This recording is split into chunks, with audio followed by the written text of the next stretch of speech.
Good evening, everyone. I am Miss Sophia the Diva, and I am here to do a live review and discussion of Queen Sugar in no uncertain terms. Child, this episode, there were so many things revealed about this episode, it wasn't even funny. Charley. Poor Charley. She over there crying in the corner. Everybody just wants me for my money. Well, I'm just gonna write everybody checks, and I'm just like, girl, you go ahead and do that. That's just what you do, babe. Because from what I've learned about Charley, it seems like Charley set herself up for this very thing to happen. And that is, instead of being actively involved, she's always just thrown a check at her family. Because if you notice, in the very first episode, her father kind of calls and tells her, I really wish that you would come home.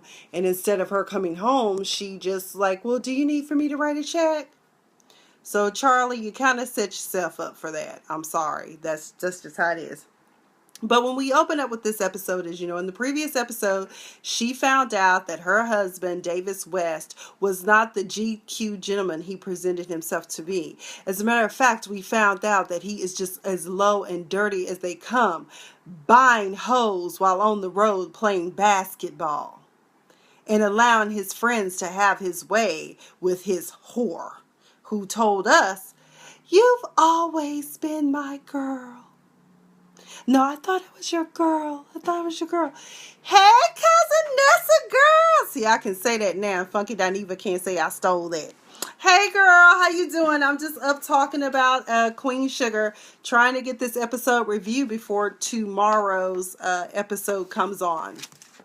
Could you imagine being a woman who thinks that your husband is this great and perfect gentleman, and then you find out he's been spending y'all's family money and your son's trust fund on high class hoes? I mean, I suppose I feel some way, and you've been sleeping with this person for however many years you guys have been married, and you find out he's a monster and he made me into a monster too, okay?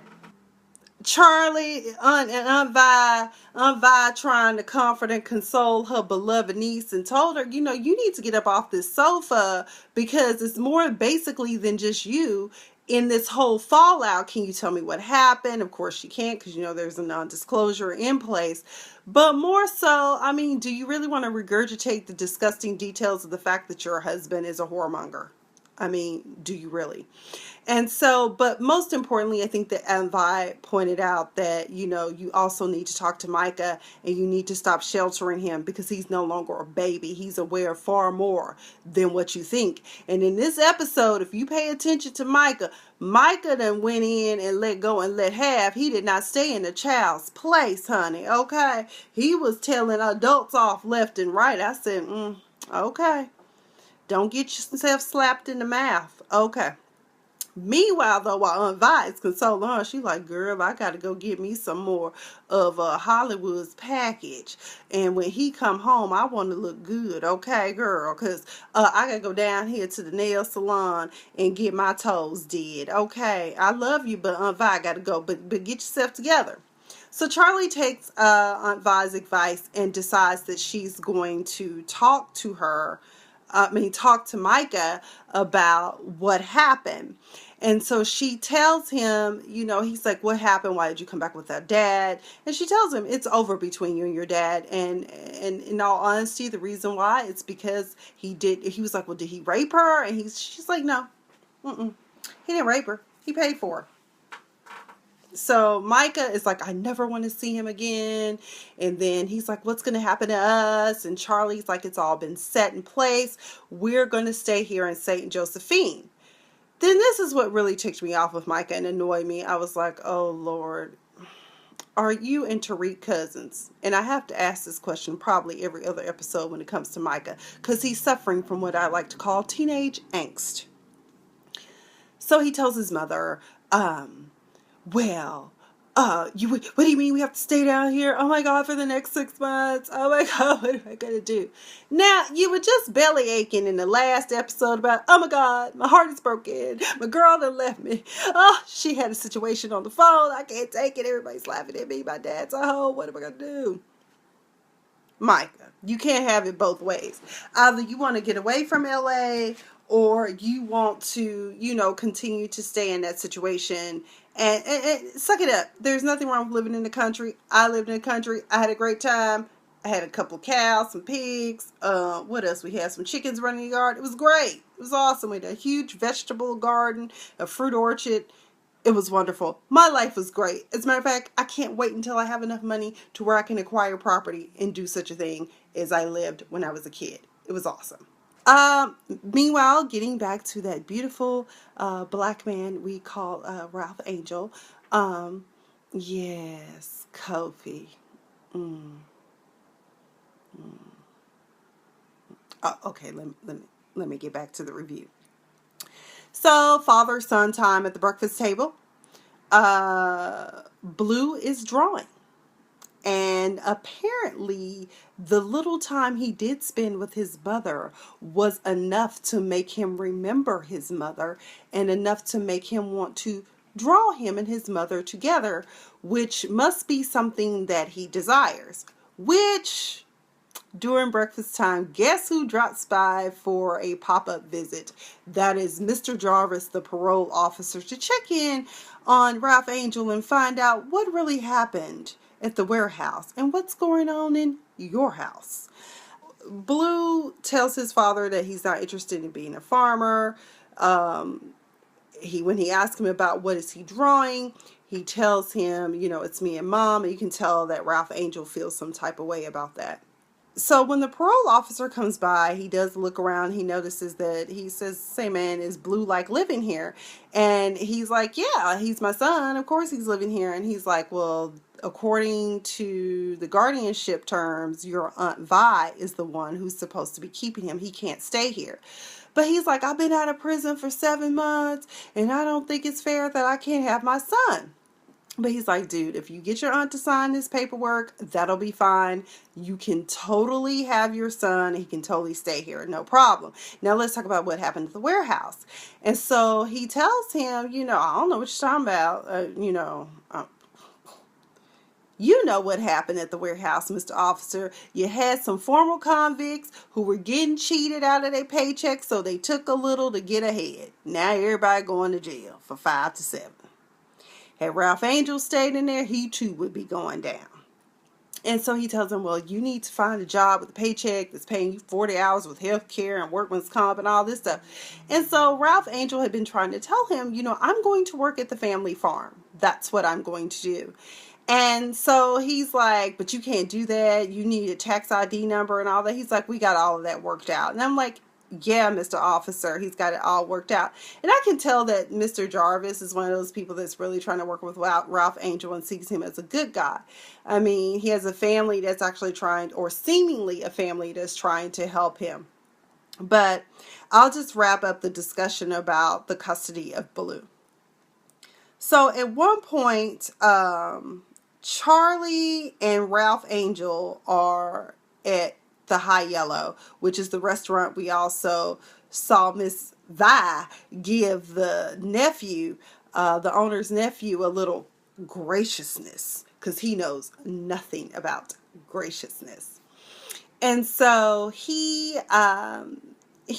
Charlie and him are having breakfast. He tells her, "I've got some bad news. Pop's deal with the meal is done, but I can go by there." She tells him, "Don't worry about it. I can handle it. You just stick to farming. That's all you're good at." And then he said, "Also, I need for you to put me on the payroll for the farm." And she's like, "But you're going to get your pay like at the end of season because you're a part owner." And he goes, "I know that, but my parole officer," and then that's when she snaps, loses, like, "What is with this family? Everybody just I'm just like, okay. So she says everybody in the family just wants her to write a check and da-da-da-da and all this stuff, right? He never gets a chance to articulate, that he no longer has a job at the warehouse and why he doesn't have this job at the warehouse. Meanwhile, thirsty ass Roberta, past this girl Aquafina, is all up on him talking about, "I want to give you breakfast. I want to feed you." And I was just like, "Girl, can you put those guns away? Can you put the guns away? We don't need to see all that. I don't think Ralph Angel is ready." But after that, Roberta is all up in his face talking about he don't need to eat breakfast alone. And it's just one of those things where it's like, girl, what is going on? She's like, you got a farm? I want to come see your farm. I said, nasty Roberta. I bet she sleep with everybody in the high yellow. But Aunt Vi comes in, and that's when the conversation is had about the fact that Ralph Angel wants custody of Blue. And Aunt Vi, calmly and coolly as she can say, says, no. And Ralph Angel's like, but why? He's my son, blah, blah, blah. So I'm going to tell you something. The courts don't know anything about how we found them. I mean, y'all, the way she described it, I guess Darla, the mother, was turning tricks in the shed with the baby half dead and dehydrated. The sweat of the man that was on top of her was dripping on the baby. No, they don't know that. And so all we need for them to do is come find you. Like, if I hadn't removed all those electronics from the shed, you would have been back in jail too. So no, I'm not going to sign it over. And I'm thinking to myself, Vi has a great point. You just showed that you are not ready to have full custody of your son. You can still be a caregiver, but you can't have custody. Because, I mean, you were fencing stolen goods for some dudes that punked you into doing it. But you did the right thing in the end. And thank God for Aunt Vi that she got rid of all the stolen goods. That's all I'm going to say about that. So anyways, Ralph Angel is in his feelings about that. And I kind of think that's why he kind of ended up getting with Roberta. Which is disgusting in and of itself. Chantal, whatever her name is in this episode, Reagan Gomez's character. As I suspected, these two have hooked up, connected, and it must have been damn good. Because Nova is saying things like, for the first time in a long time, I feel free. And little Reagan Gomez up there time, I said, she must have put something on you, girl. Because she's like, Nova was like, well, I have to go interview this artist in New Orleans. Do you want to roll with me? She's like, yeah, girl, I'm with you. Oh, my God. Of course. Oh, my God, the way you rolled on me last night, of course. I said, oh, okay. So they're connected. They're good. But here's the problem with this little romance. At least Chantal is going to know what she's getting into early on in this budding relationship. They outside at the farm, Charlie and Ralph Angel. Ralph Angel can see that something's a little off with his sister. He asks her if she's okay. I guess it was fertilizer or something that they were ordering. You can tell that Charlie's kind of checked out on reality. She's kind of like how I was after the third time I didn't pass the bar exam. I kind of was like existing, but not really. I was kind of a functioning shell. Like, I would just go through the motions. Hell, I did that in the Army too, just to survive MP school towards the end. Because I was like, I'm over this. This crap is for the birds. The stuff that we're doing, I don't understand. So I'm just going to do what y'all tell me to do and do it to the best of my ability. But I'm kind of going to be disconnected. And that's kind of how Charlie is functioning. Remy comes up to tell them, y'all need to get ready to tie down things. And Charlie is like, why? He was like, don't you pay attention to weather conditions? As a farmer, you're supposed to pay attention to weather conditions. There's a storm coming this way, and we need to tie down everything and keep everything from getting washed away and blown away and destroyed. You don't want to destroy your investment. There's conversation about the fertilizer being organic. Ralph Angel cracked some joke about organic. I thought all shit was organic. I was like, okay, Ralph Angel, that's a good one. Touche. The price for whatever the guy's dropping off in the tank comes out to $3,750 or something like that. Baby, and that's when the shit hit the fan. Let's not talk about being organic. It just got real, okay? That card was declined not once but twice. So she was like, well, can you wait right here? She calls the bank. Of course, the bank tells us what we already know from last episode. $10,000 worth of money has been moved from that account to all for one bail bonds. And she knew right away who it was. And so she looked at Ralph Angel, was like, well, hell, it wasn't me. Shit, I'm out of jail. What I need to be paying for bail? That's when she goes over to Nova, and she did give Nova an excellent tongue lashing because Nova is one of those people that plays this self-righteous role, and she got a little dose to what it is like to be her. And so she was like, I need to holler at you. What is up with this $10,000 missing from the family account? Do you don't steal? I didn't steal. It is stealing. You're taking it without permission. It's stealing. And that's true. Or you could call it conversion or embezzlement. There are other words for it, but there you go. The taking of one's property without one's permission or knowledge. There you go. So Charley hit her real good because remember during the preparation for the father's repast, Charley was trying to make everything pretty and pristine and not having the family do a lot of work, but mainly allow the family to grieve. And Nova got in her ass about spending money. We do not. We serve the people. We don't have people serving, and we don't do white linen and all that. That's not how we do it. Have you been gone so long till you don't remember? So Charlie was like, oh, okay. So you know what? Just like when I was trying to do something good for Dad's funeral, you trying to do something good for Too Sweet. Then she's like, well, what if it was Micah? Wouldn't you have forgiven? She's like, don't try to bring my family into this. Don't do it. And then she was trying to justify her means of doing it as if Too Sweet is her son, I guess is what she was trying to do. Compare and contrast. And then she pointed out the fact, so, oh, you just blew $3 million on your lying ass husband. And that's when Charley was like, you know, keep that out your mouth. Don't count my money.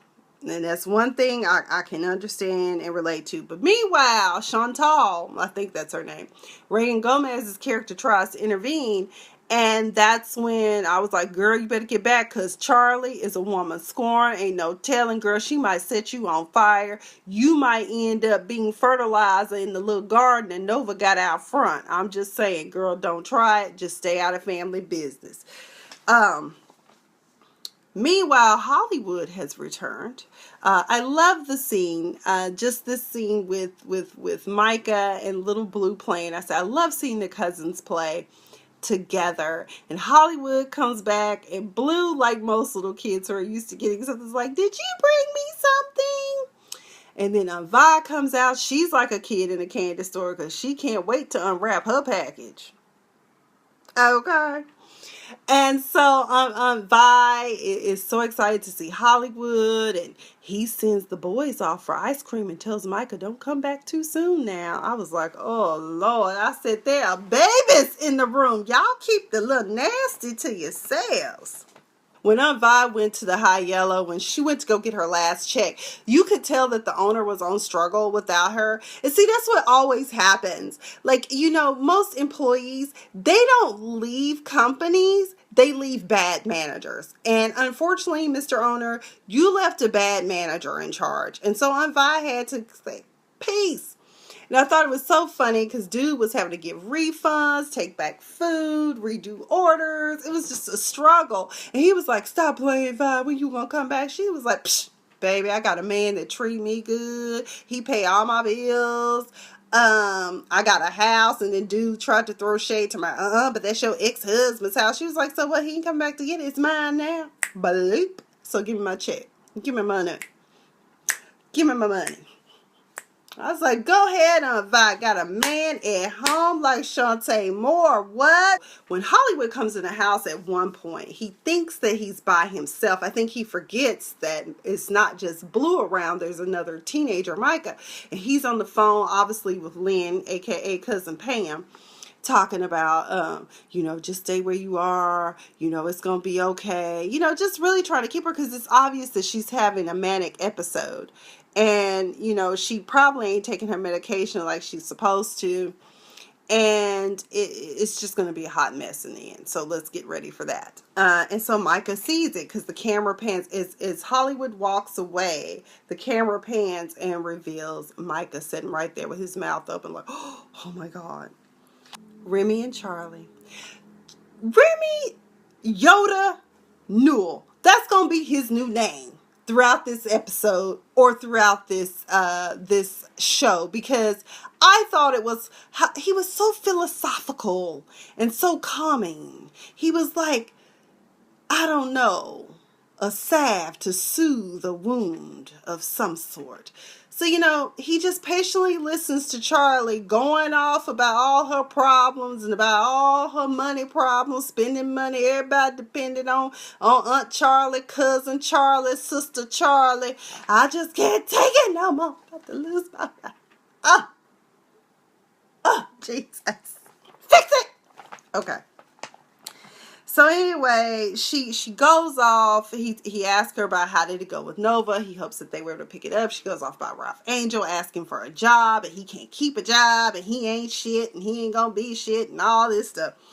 And so she says, all people do is take from me, and I'm tired.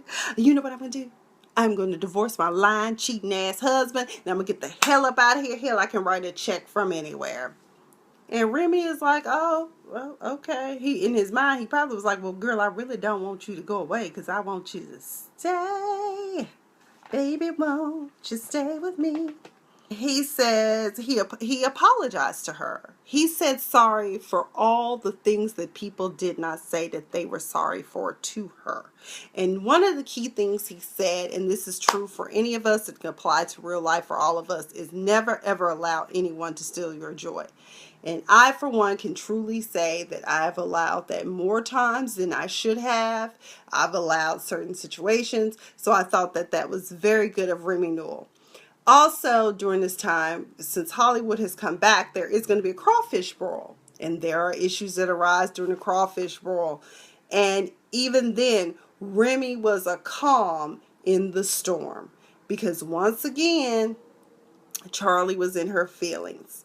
What had happened is that prior to the crawfish broil, Nova came by Aunt Vi's house, and Micah and Aunt Vi and Uncle Hollywood were all trying to sort out these lights that they wanted to hang up in the yard for the crawfish broil because they were having friends and family over. And Nova gets Micah because she knows he's a teenager. He's bored. He wants to get out. So she says, do you want to come to this art exhibit while I interview this artist and just hang out with your Aunt Nova? And he's like, of course. And Aunt Vi obliges and says, yeah, he can go. Charley, during this time, finds out and gets mad about the fact that her sister took her nephew to an art exhibit. She didn't ask any questions, but we got to realize that Charley is stressed out, strung out, and not even sure which way is up anymore. What I found powerful, first of all, the images were powerful at this art exhibit, I Am a Man. It had, I think it was Trayvon Martin, Mike Brown, the Fruitvale Station guy, I can't remember, and also, why can't I think of his name right now, but I Can't Breathe. You'll know who I'm talking about, but I think it was those four gentlemen that were lost their lives to police brutality. And so him and Chantal had a very powerful conversation discussing the fact, racism that goes on in this country. And we realize that Micah has lived a very privileged and sheltered life. He says, no one has ever mistreated me, but that may be because of my father. And Chantal says to him, well, what about you? Who are you? It's not about who your father is. It's about, but do you know who you are and what you want out of life? And I was like, that is so powerful. This episode was very philosophical. It made you really think. Prior to Charley discovering that Nova had her son, her and Aunt Vi had a good conversation. Charley's expressing her frustrations to, just as she did to Remy, she's expressing to Aunt Vi about how, basically her family ain't shit and all they want from her is money.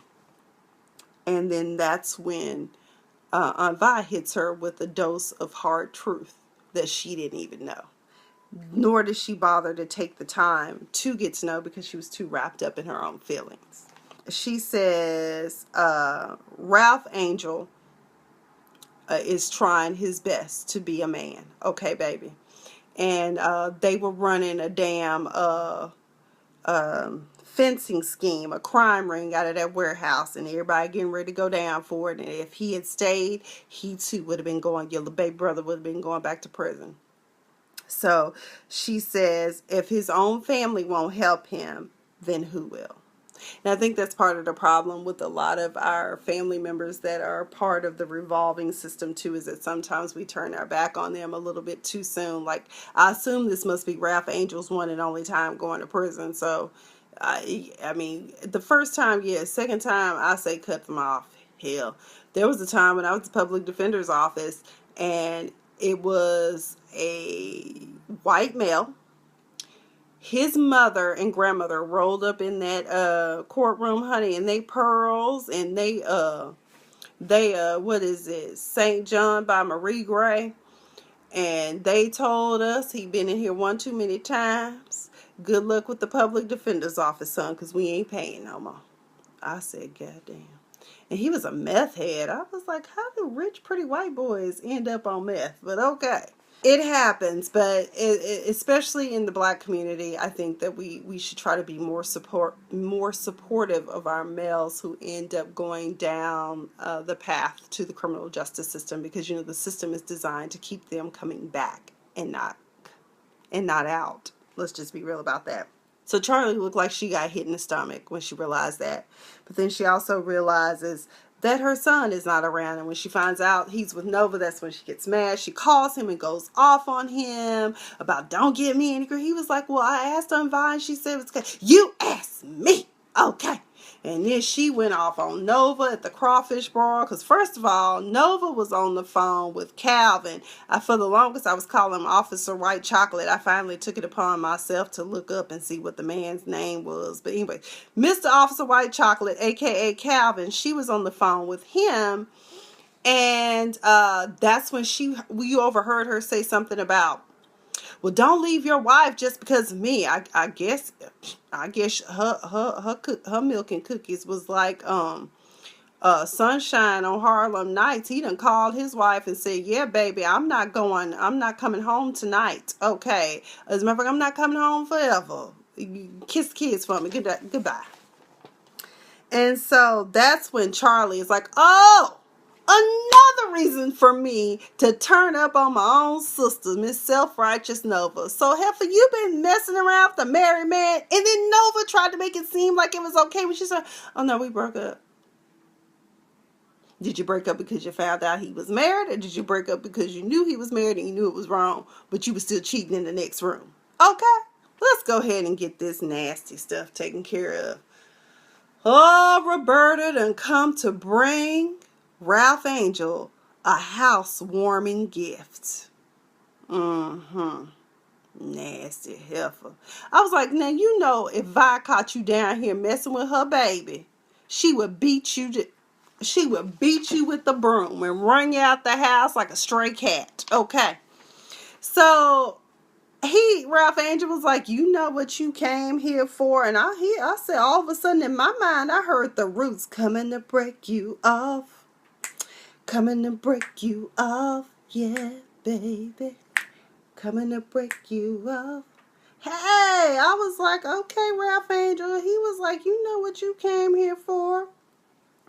And she talking about, I had no idea how big your farm was. I was like, what you trying to say?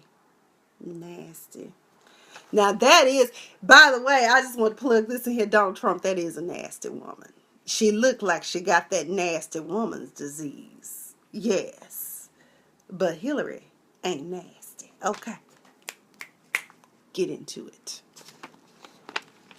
Y'all hear that Elizabeth Warren did that speech? I said, that's right, girl. We're going to take our nasty hands, our nasty feet down here to the polls, and we're going to put it in. I'm with her. Okay? I'm with her.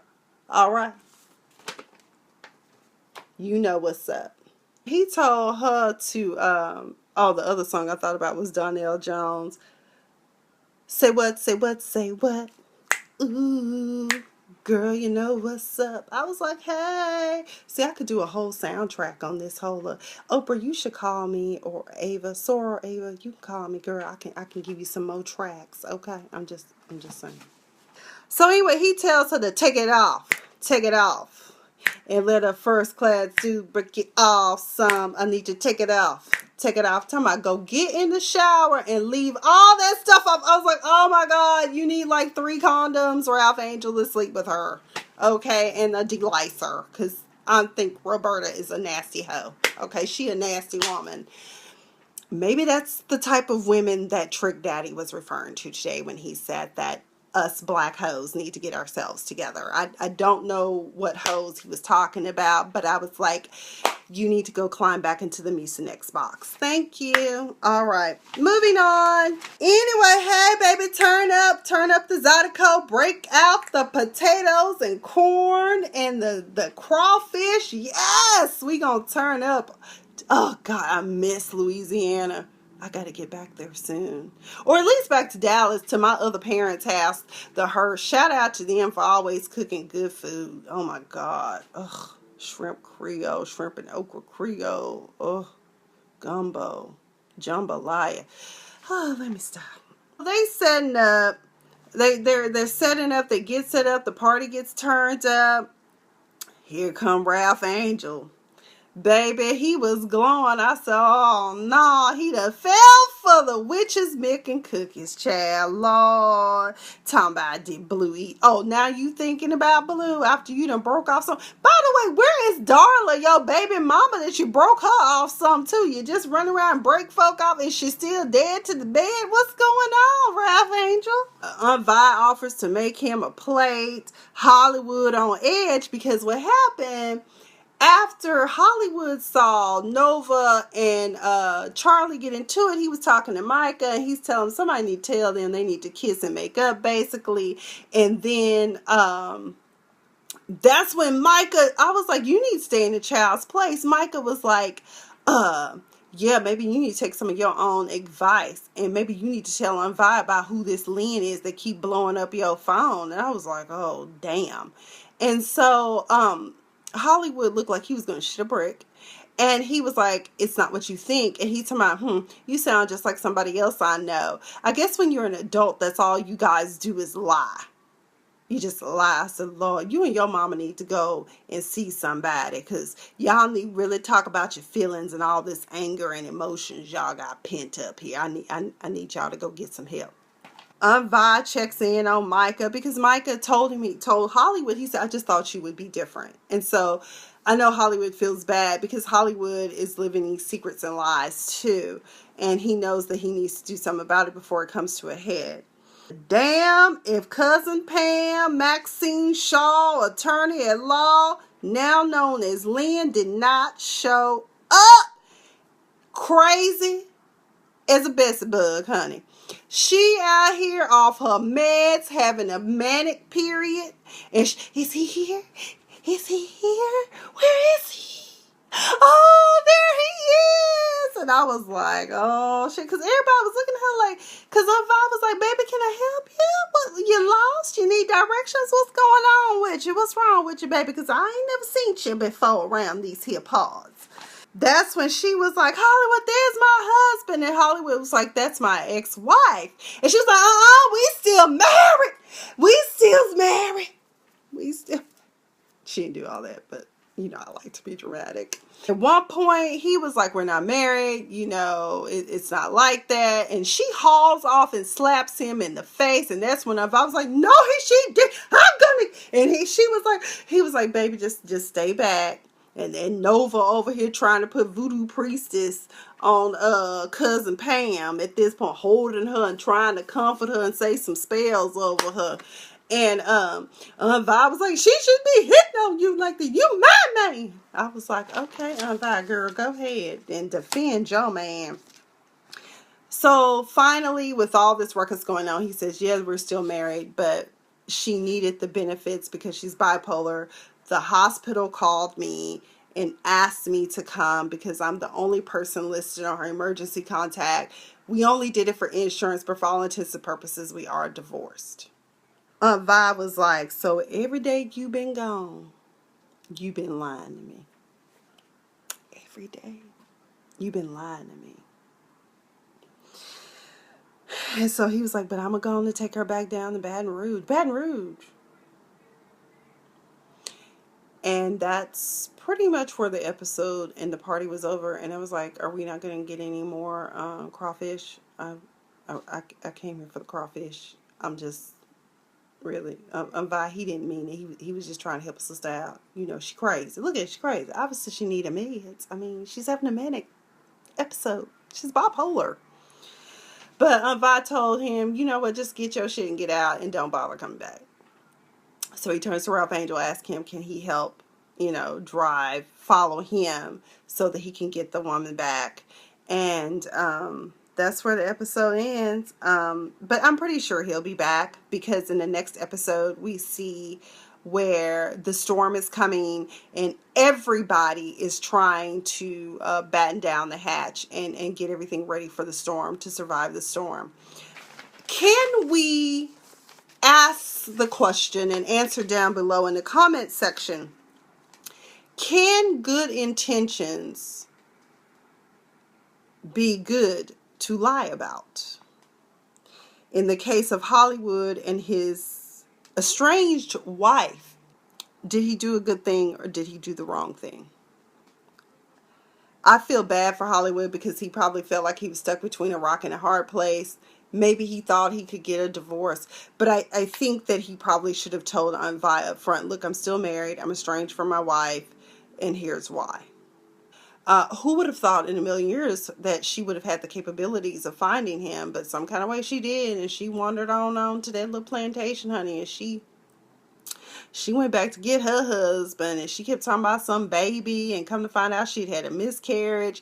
So, I mean, she really is just a hot mess, and she really, at this point, I think she probably just needs to be confined to a hospital until she can get on a routine where she actually will take her meds, because otherwise she's going to hurt someone. So we see in next episode that the storm is coming, and some kind of way Darla gets here, and we see Aunt Vi popping off, and she says, what is that woman doing here? Now, in my mind, I'm thinking, is it Darla or is it Roberta? Either way, Aunt Vi is not here for either one of them, and more so with the way that she said it, I'm thinking it's Darla, Blue's mother. And considering how we learned in this episode how they found Blue at the time that custody ended up turned over to Ralph Angel's family, we now know that maybe that's probably why there is such hate and disdain for her. Anywho, that's all I've got. I will see you all for episode 8. Have a great